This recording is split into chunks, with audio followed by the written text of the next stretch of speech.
Bonjour à tous, nous nous retrouvons pour l'événement de dimanche à Auteuil. C'est le prix Univers 2, un gros handicap réservé aux 4 ans, le premier gros handicap réservé à cette génération, où ils emprunteront le parcours des 3600 mètres, le parcours classique en haie.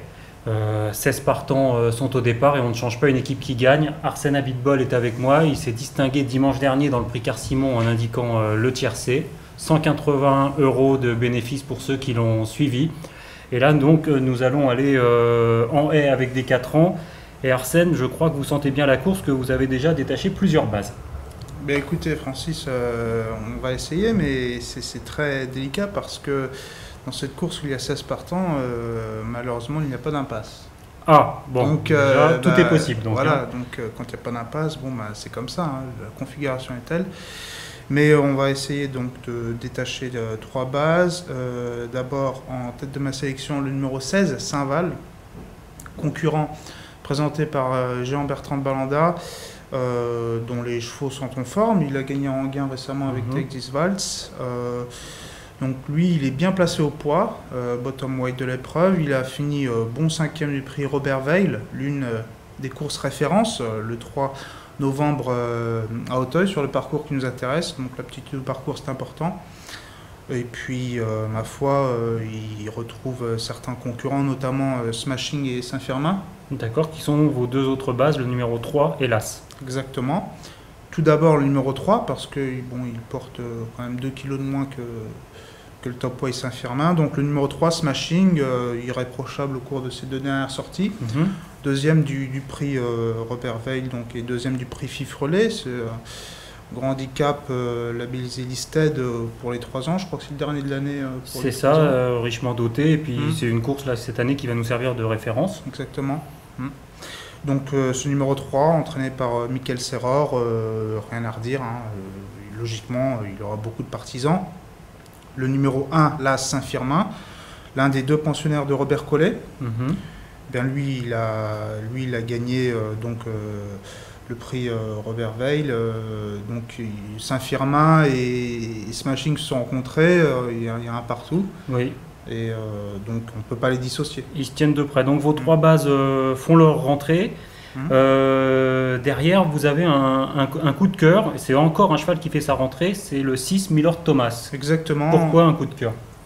Bah écoutez, j'aime beaucoup son profil parce qu'il me semble très perfectible. Il sera monté par Bertrand Lestrade.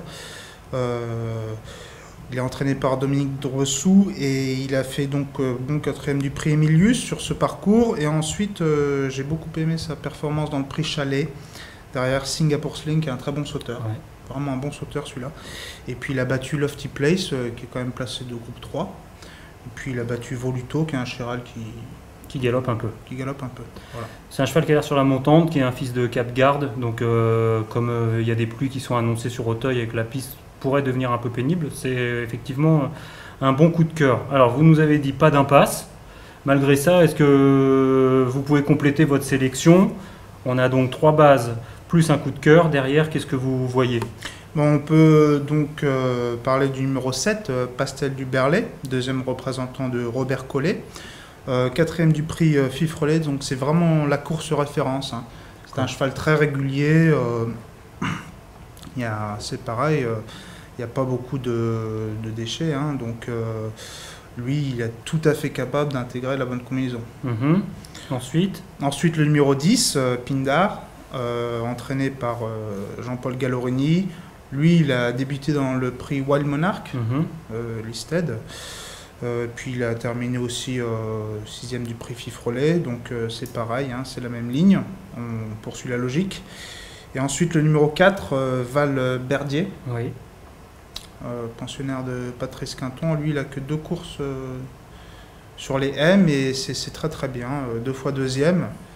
Bon, il risque d'être un petit peu tendre pour ce genre de tournoi, mais on ne sait jamais, c'est certainement un cheval qui est appelé à progresser et à se distinguer. C'est vrai, et dans le tour de cours de Paris Turf samedi dernier, Patrice Quinton nous disait qu'il l'aimait beaucoup.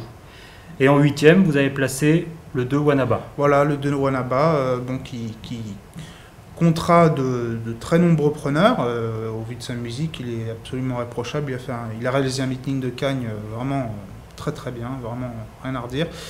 En revanche, Cagne et Auteuil, ce sont vraiment deux profils extrêmement différents.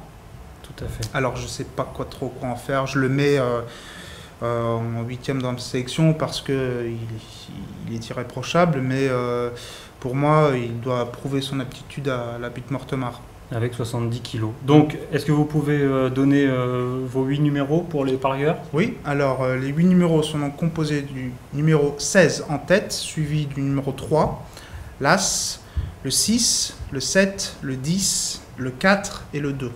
Et pour ceux qui vont vous suivre, un petit conseil de jeu? Un petit conseil de jeu, on va essayer, mais c'est vraiment très difficile. Alors, pourquoi ne pas tenter un multi en 5 avec 3 bases, un petit peu comme l'autre jour dans le prix Simon, avec le 16, le 3 et l'As, 2 croix, suivi du numéro 6, du 7, du 10, du 4, du 2 et du 12. Le 12, c'est mon regret, c'est Frédéric Guest qui a terminé dans le sillage de mon coup de cœur Miller Thomas. D'accord, merci Arsène.